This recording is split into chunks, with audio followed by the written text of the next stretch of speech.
Ready to rock and roll? Yes, sir. Cheers. Cheers, Chris. Sharad, Thanks good to for have being you here. on. Appreciate it. And, as we start any conversation on manufacturing happy hour, I always start it. I do a lot of these virtually, right? So I say, theoretically, if we were sitting in a bar or a brewery, how would you answer this next question, right? But there's nothing theoretical about today. We're here at Sprecher. That's the amazing part, Chris, that we have such a amazing job here. And one of my friends who I work with at Samsung said, I have his dream job. He's from Milwaukee, and we're beer town. Yeah. And I work here, and I could drink anytime I want. Yeah. Plus have fun. So that's good. It's an iconic spot. I've known it for years, and my first question is, so I think a number of our listeners are probably familiar with Sprecher, whether it's the beer, whether it's the iconic root beer. But how do you describe what makes Sprecher special? As if you're sitting down for a drink with someone here at the brewery. Yeah, that's a great question. In fact, that was the major reason for us to even consider it when I was looking to change my career. Sprecher is such an iconic Midwestern brand. Randy Sprecher and the team have built this. I think it's something different for everyone, but what it is it's nostalgia. I talked to a older person, a lady, a little child, and they just get back to that moment when they first tasted our root beer, and it's just it's a passion, it's a craft, and it's a great brand with good quality. Yeah. Taste. No, I love the nostalgia aspect. You obviously do a lot in the soda space, which I think has nostalgia for everyone, not just the of age beer drinkers. But I'm excited to talk about the business here. I'm excited to talk about manufacturing here. But before we dive into that, I want to hear a bit about your story, because if I look at your background, you have a really diverse background, right? I'm going to read this off here. You've been in pricing, marketing, acquisitions, business development, and you've done this at like iconic companies, right? ABB, GE, Samsung. So how does one find themselves in a career like that?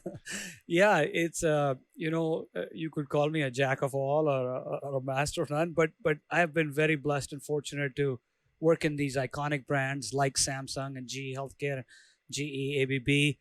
And in different functions.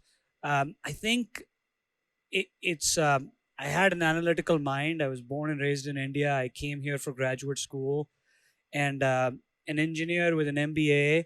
So you can kind of do everything. My goal was always to help create value in a business where I work hard and do that. Luckily, I got an opportunity with ABB, and from there into GE, and then from GE to Electrolux and Samsung, and then now here at Sprecher. So it's just been a very life, is, although the shortest distance from point A to point B is a straight line, it never really goes in a straight line. It meanders and it goes up and down. So my career has been like that too, but it's been great. Well, I like that you described that. You say you have an analytical mind. So what's the common thread between all these roles, if there is one? Yeah, I think the common thread is a zeal for growth, for creating value, to look at it from a customer lens and a consumer lens, and then see where is the benefit and how can we deliver more value. And if you look at that, we're all in the people business, right? You could be making motors and drives or X-ray or CT machines or the cell phones at Samsung or appliances or soda. In the end, you're solving a need. This is a great affordable treat after a day's hard work. A child can enjoy it, or a big person if you're drinking soda or beer. But that's what we're into, and that's the good part. Do you have soda in your glass right now, or beer? Just to be clear. I won't tell you that. Okay, all right. I am drinking. It's in the middle of the day, so I'm working. I can't tell you that. I'm tasting my product. I hear you. That's fair. Well, I'm not going to leave a mystery on mine. I'm having your Black Bavarian, which is a delicious. I'm a big dark lager fan, so that's I think those watching the video can see it. I made sure I got the logo tilted towards the camera as well. So, no, this is great stuff. And I'm glad we're talking about the beer and the soda and Sprecher now, because my next question is, how did these roles prepare you for Sprecher? Yeah. So, I had never worked in a small company. I had never been an entrepreneur. I'd always worked in large multinational corporation. I'm a global kind of, lived in different countries, worked in different places. So there's never a school of, hey, how do you run a brewery or a small company and make it, grow? But you pick up different things and different jobs and you look at it and how it's about dealing with people Mm-hmm. and opportunities. And we didn't know when we bought it 2 months later COVID would hit, and our Mm. brewery tours, our on-premise to bars, restaurants, everything would shut down completely, so you Yeah. had to pivot. So what you learn is from your experiences is resilience. You're looking at things in a different way, and as long as you have that attitude, I think you can come through and make it through anything. And we've sort of proven that here. So when did you buy the brewery then with your group of other partners, right? So this was literally like months before COVID, like a week before COVID. What's the time frame there? Yeah, we closed end of January, beginning of February in 2020, and then I think COVID started, or officially started, had already started, but in March or April you started hearing about it, and things started shutting down Mm-hmm. in a couple of months. So about 2 months, Okay. things were completely shut down. Okay. So then I guess I have to ask, why a beer company as your latest move then? What's the story there? So that's a good question, Chris. I was working at Samsung in my last job in New York, New Jersey. I was flying every Monday morning Mm. uh, to New York, and I'm flying every Friday evening. And my job there entailed travel as well. Mm-hmm. And my wife Linda, who's from Milwaukee, and Okay. my son Bridge, who goes to St. Roberts, they both revolted and said, "Dad, we're not moving." And I'm like, I can't keep doing this forever. I was doing that for more than a year and a half. And I said, come on, there's got to be something better. In a big company, it's great, but it's not like in a small company, when you do something, you can see the fruits of your Mm-hmm. labor. You can see the job you created, or somebody who bought their first home. And that was exciting. So I met Randy Sprecher on a social event when I was on one of my weekends back. And he was in his 70s and he said, I'm willing to retire. And I said, hey, if I put the deal together, will you sell your company to me? And I was drinking quite a bit at that time with That's my wife. awesome. So I maybe over committed. Next morning he calls and he's like, yeah, come over. Let's see, make Yeah. a deal. And it went from there. And I luckily could make it through, and it worked out. Yeah. That is how you buy a brewery, right? You talk about it over drinks, and it comes to fruition. Well, I love that there's a family balance there, right? Like the Um, work life balance in there. That was part of the motivation. So I have to ask then, now that you're on this side of the table, what's it like purchasing a company, being part of the ownership group here at Sprecher, as well as the president and CEO? yeah. That's a great question, Chris. Nobody prepares you. It hits you like a ton of bricks. The story I like to tell some people: the first week or two when we bought it, in GE or Samsung, there is a treasury department in finance, Mm-hmm. and your checks come from there, and you just know your salary is going to show up. Yeah. Here, one of our accountants came after week one, and he said, "Oh, the checking account doesn't have enough cash to pay payroll." Oh. I'm like, what? How does that happen? Somebody's got to say, no, that somebody's you. Yeah. So I had to move. We had money in the investor account. I just Sure. didn't know. Sure. So the point I'm trying to make is that you are responsible for the smallest to the largest thing, and there's no preparation as long as you believe that it's okay, it's going to work out, and just be open and vulnerable and learn. It worked out great. So it's yeah. That's quite the story. Yeah, Yeah. once you become that jack of all trades, and there's not necessarily the robust finance department I would imagine a GE has. Right. That's quite a way to get involved. Well, let's Yeah. let's talk more about the brewery and the business side for Sure. a bit, right? From what I understand, you're doubling down on soda. And if I look at different trends in the beverage industry, that's not what most people are doing right now. So Mm. why are you going that path versus other things you could do like spirits, hard seltzers, these other areas that I see brewing companies getting into? That is one of the toughest decisions, and that I grapple with every day. And the pivot that we have made, and the bet that we have made, and I'll tell you why. It's sort of a nuanced answer, but there's a reason for it. As I told you when we bought it, we're the oldest craft brewery in Wisconsin since Prohibition. We've won more awards than probably any other brewery in the Mm-hmm. state, maybe in the Midwest, 250 to 300 awards. Um, However, the beer space is extremely crowded, especially the craft beer. No doubt. It's gotten much more competitive, and everybody who's got a great recipe and idea comes up with it, and they have a brewery, if you will, or a tap room and so on. Mm-hmm. Our ambition here, not just mine, the board, the employees, and everyone, we've shared it openly, is to we make a great product, great craft soda, root beer, cream orange. Why not every American or every person in the world, every lip gets a Sprecher sip, and we won't stop till then. And then the question was, what product? As I told you, as soon as we bought it, a couple of months later, the bars, the restaurant, this tap room, brewery tours shut down. Yeah. So beer sales started getting under more pressure. Growth wasn't. Mm-hmm. So, but we had this awesome root beer and a great craft soda.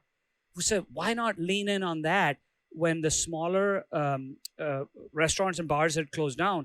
The grocery stores were open. People were drinking at home, and we leaned in heavy on that. And we are in more than 35 states now and growing with our soda. The other question, I believe, this is where we might go counterintuitive. Craft soda is exactly where I think craft beer was 10, 15 years ago in terms of more discerning tastes. Yes, there's a zeal for getting more healthy and eating, but indulgent treats or having an affordable treat at the end of the day with $1 to spare. Anyone can do it, and why not? And our claim to fame is we're probably one of the only soda makers, if maybe a handful. 99% of soda or 90% soda is just cold liquid and powder mixed together and carbonated.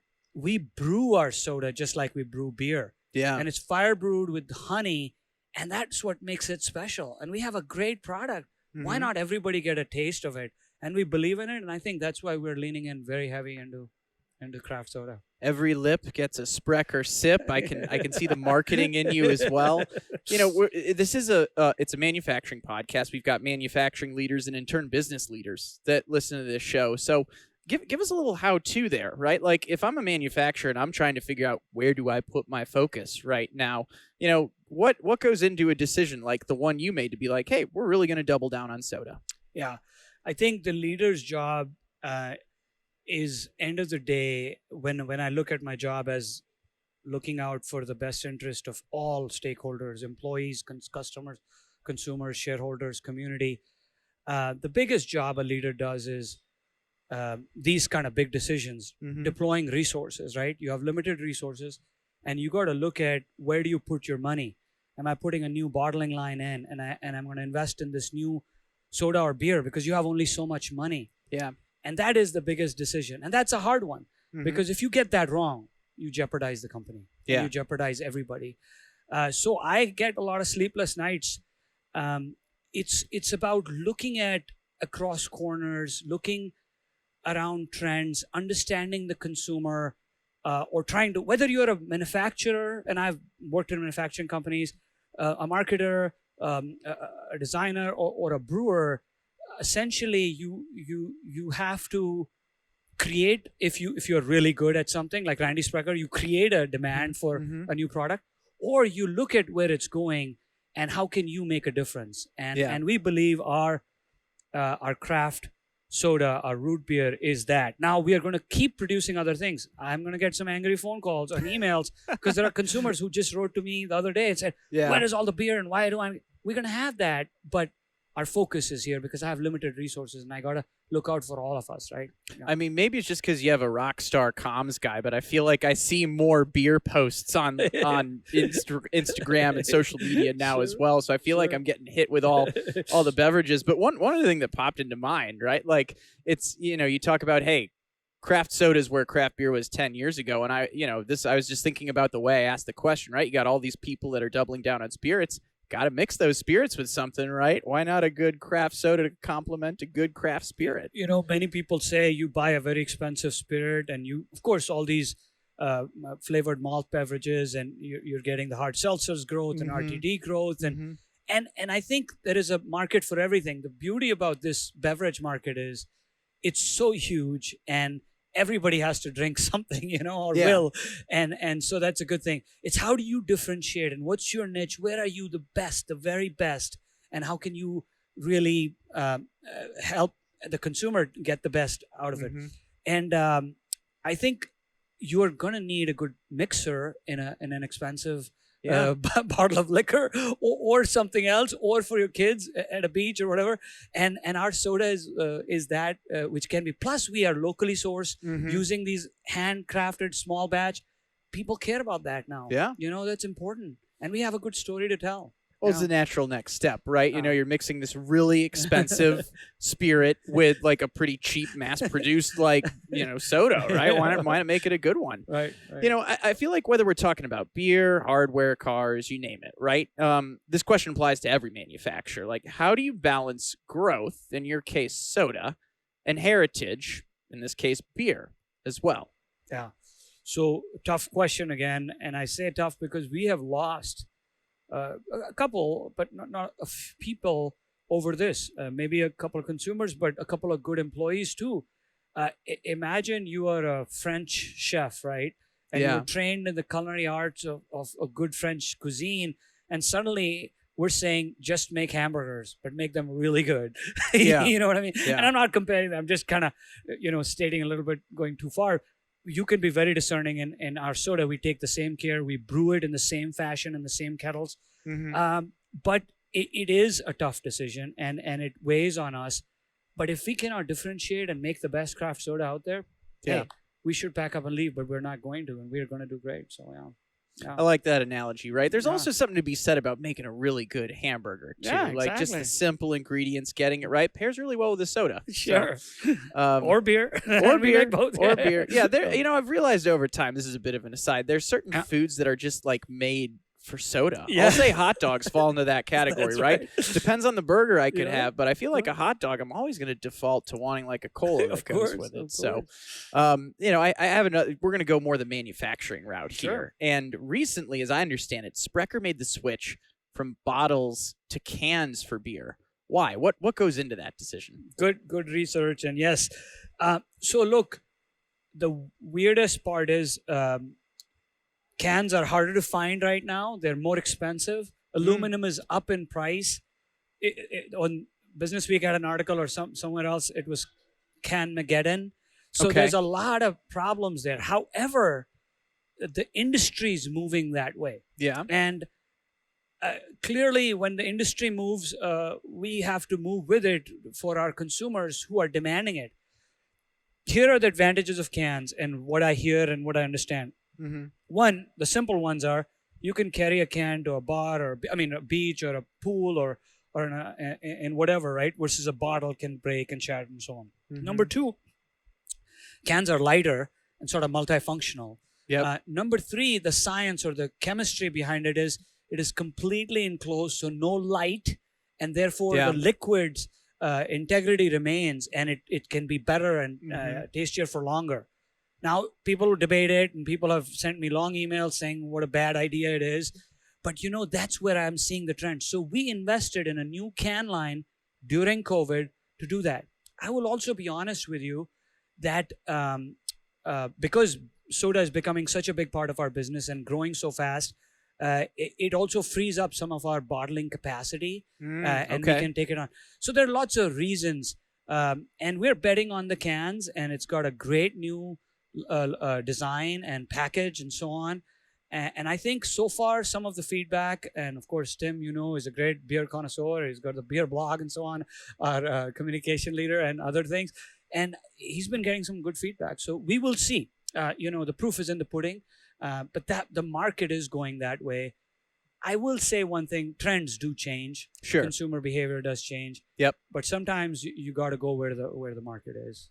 For that reason. Yeah. Just from my personal perspective, I can bring a beer out on my paddleboard on Lake Michigan in a can. I can't bring it out in a bottle. That's exactly so right. no, That's it. let's do another how-to then, right? So how do you make a decision like this? So manufacturing leaders out there, they have to weigh things I think I heard you hit on: quality, logistics, environmental, financial implications. Like, how would you coach a manufacturer to think through a decision like that for such a big investment? I think that's important for anyone. And this was a hard discussion during our one of the initial board meetings when we took on, and then COVID hit, and we're like, are we still committed? Are we going to do it? These are not small, trivial decisions. These are long term because you're making major capital investment. So you have to look at the trend, you have to look at the market, but most importantly, whether you're a small company or a big company, you have to look at the return on investment. Yeah. You have to look at, hey, here is my total capital investment, here's the time, here's all the effort, and don't forget the distraction, the share of mind it takes away from all the way from leadership team down to any employee in the company. And what happens is, I am a new production manufacturing leader. Okay. I never was in production or manufacturing directly. I've been exposed to it. Sure. I worked with them. So 25 years of that sort of, but running a plant is different than knowing about a plant or working with a plant to get your product. Believe me, every day there are issues, and I've made every mistake in the book. So if somebody wants to do it, they can call me and we'll sit over a beer and I can tell you. So be careful. It's a big decision. It's not just the time and the money. It's also the overall, share of mind, which you've got to be careful about. And ROI, the return on investment, has to pay off. Otherwise, don't do it. Of course. ROI, how do you manage and plan for a change like that, though, from a manufacturing standpoint, right? Bringing in a new line, changing the way you're packaging your equipment. What goes into that? We have limited space here. Luckily, we have 3 contiguous lots, about 10 acres. So when you go in and get on the tour and see the plant and the brewing, you will find how tight it is. So getting it all done. So there's a lot of things to think about. Think about your people. It's very important. Change management is as harder, actually. It takes longer. I think we've all felt that. You've been in manufacturing for a long time. You've seen it in other companies and so on. So remember that part, and how do you take everyone along? And that's part of leadership, and it's in any business, whether manufacturing or not. Well, I love that you went there, right? Because workforce enablement is a big theme on this show, the people behind the process. And I think it's funny that we started the conversation, you're talking about how you had to move money around accounts to make sure you hit payroll right when you came on board. On the flip side of that, you doubled your workforce during the pandemic. So tell me a bit about that. How'd you go about doing that? Chris, that has been the most gratifying experience of my life, and I've got a 25-30 year experience in corporate and other things and so on, but nothing gives me more pleasure and happiness and pride to think that I helped create jobs, and some of the folks bought their first homes and the company helped in some way, and you can see it. Now, it was very difficult during COVID. Sure. Finding people was hard. Starting a second shift was very painful. Jenny Nyquist, who's an awesome HR leader, we might have interviewed hundreds and hundreds, and compensation has gone up. Healthcare costs have gone up. COVID caused a lot of other disruptions and so on. What would take a week sometimes takes 4 weeks or 5 weeks. And you don't take it easily. You have to ensure that you take care of your current people. You have to pay them, give them their bonuses, make sure their healthcare is covered, and add more. So keep all that in mind. Fortunately, because we have such a great product and the consumers are loving it, not just in Wisconsin, but most of the states we're going to, and hopefully internationally, our growth is really good. We've almost doubled the business since we took over. And what Randy and his team did in 35 years, we've been fortunate to do in almost 2. So we're lucky and blessed. But that's the reason we can add jobs. If we make a good product, and we got hardworking Midwesterners with their great work ethic, which is the only plant we have. And they are making some great product. And as long as our quality remains and our taste remains, we're going to keep growing. So this made me think of another question that I hadn't planned for, but you mentioned you brought on a second shift, right? How do you keep people engaged when the company's growing? There are twice as many people here as there were before, and not everyone's here at the same time you are. Yeah. So hiring good leaders, I think a leader's job is to make leaders, right? The best compliment a leader can get is when they work themselves out of a job and Mm-hmm. others lead it. We have hired some phenomenal people. Tim is just one example. We've hired people from Coca-Cola Company and Anheuser-Busch and Miller and Kraft Heinz and Kroger, Mm-hmm. but also smaller and regional schools and so on. What happens is you always look for the person who's got that enthusiasm, that zeal, Mm-hmm. and wants to lead.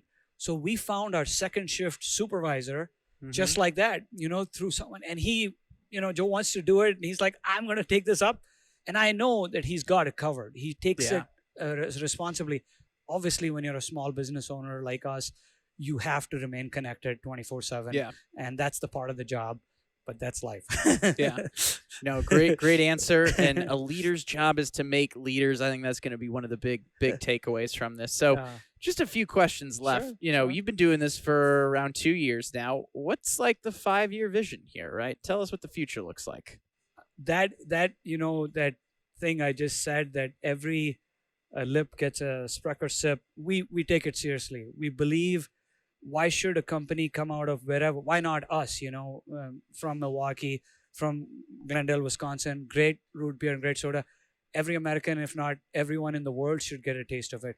And if we can be in all 50 states, if not Canada and maybe some other, that would be great. We want to be a 4-5x bigger than we are today, and if we can be, not just for the sake of being big, because we have a good product that people need to get to taste, right?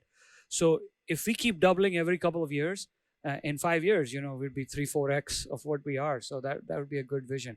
Our internal numbers are that way as well, and we're targeting that, and so far we're meeting and beating expectations. I can tell you're an analytics guy because you keep bringing the numbers in, which is good, right? Our audience gets that. There are a lot of engineers that listen to this. Right. What are you, maybe more of an intangible? What are you most excited about right now at Sprecher? Yeah.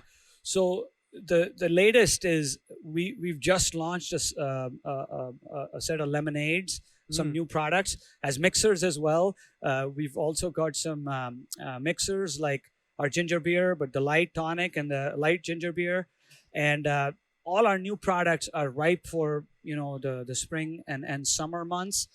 Of course, root beer, cream, and orange remain our core, and we're going to keep going forward with that. I think what excites me is we're putting on a new bottling line. It's a production show or a manufacturing show. I need to, and I am, let's say, carefully optimistic. Yeah. That I won't make all the mistakes I made when we put the can line in. Yeah, But yeah. I will tell you that makes some of our team nervous and us. It's a time consuming thing, and hopefully with that we will increase our production, which will help grow our sales, which we are so far doing. I mean, it's been a lot of fun just as like a total bystander watching you guys grow from multiple angles right now, right? You're making acquisitions. Yes. You had a canning line come in. Now you got another bottling line in. What is it? Green River? Am I making that up? Yeah, is that what it that's is? a great, awesome. Yeah. So Green River, believe it or not, is a 102-year-old Chicago brand. Okay. And started during the Prohibition, or was took Mhm. off during the Prohibition because they could not sell liquor. They started selling soda, and it was a sort of, I would say, a great brand, but not so loved in the recent years. It changed some ownership and so on, and we thought, we have a great plant here, Yeah. good workers, Yeah. Wisconsin, great. Why not buy this brand and really grow it? Mhm. St. Patrick's Day is coming, so Chicago colors its river green, but St. Patrick's Day parade is everywhere in the country, if not internationally. And Green River is one of these unique brands that people have this affinity to. As I was saying, whether it's soda or beer or anything, soda especially has this. I've read you have taste receptors in your mouth, in your tongue, that are all the way connected to synapses in your brain. And when Okay. you're a child and you would have had your first soda, a cola, or whatever with your parents or friends, as soon as you have it, you might be 80-year-old, it brings you right back to that space. I had a lady text me or LinkedIn me when we bought the brand. oh, she's telling her story about how she was a kid and she had it with her family and her husband did it too, and it took her back there and she loves the brand. That's the nostalgia. Now you can't make that. You know, this is human. And I think we've bought that. The what was the Goose Island Brewery got sold to Anheuser-Busch, Right. but the soda division was not, and the root beer and that, and it's okay. WPC, and now it's a part of the Sprecher portfolio. No way. Clear Bay, Caruso, Black Bear, which is Yeah. another Wisconsin iconic brand that's been dormant. We're going to bring it back to life. So Sprecher is our flagship. That is our core. Yeah. Sprecher is the company. That's the Griffin. That's the Rudy. However, certain taste profiles are for certain, types. People, as I said, craft soda is where craft beer was. People's tastes are more discerning, more differentiating. They want locally sourced, and they want what they want in that profile. It could be German style or American style or Irish, etc. And we need to be able to cater to be a craft soda category captain. Well, you're really becoming a portfolio of brands. You got Yeah. the flagship, but Yeah. you got these other ones you're bringing on board. I'm learning new stuff you're doing every day too. Apparently, you guys did I put it in my notes, like a Black Forest milkshake IPA. I'm like, how did I miss this one? Right? Like that's so. It's like I said, it's been cool watching you grow. There's Tim in the background holding it up. All right, I'll get to try that later. That's Sure. I'm looking forward to that. So. Right. As we wrap, is there a question you wish I would have asked you that I haven't yet? I think you did your homework. So Chris, thank you. I want people to know that we are independent, small, local craft brewery. And we are an engine that can. And we believe we have great aspirations, great dreams, and we are on our journey to achieve those dreams. My American dream came true. I mean, truly, I'm a new citizen, came here 25, 30 years ago for graduate school, married a local and got it. So if I can do it, anyone can. And so the question sometimes people ask me is, there is nothing special. I didn't come from a lot of money, or it's just hard work and zeal and just try. And this is a great country we live in. If our consumers keep embracing our products, our sodas and our root beer and our other products, I think we're going to do great. So I love the inspiring message to end on. I'll make sure to have links to all your social media, ways to connect with you in the show notes page over at manufacturinghappyhour.com. And with that, looks like you still got beer in there, so or soda. Yeah, so great. cheers. Cheers. Sharad, Thank you, thanks so Chris. much for jumping on the show. Appreciate it.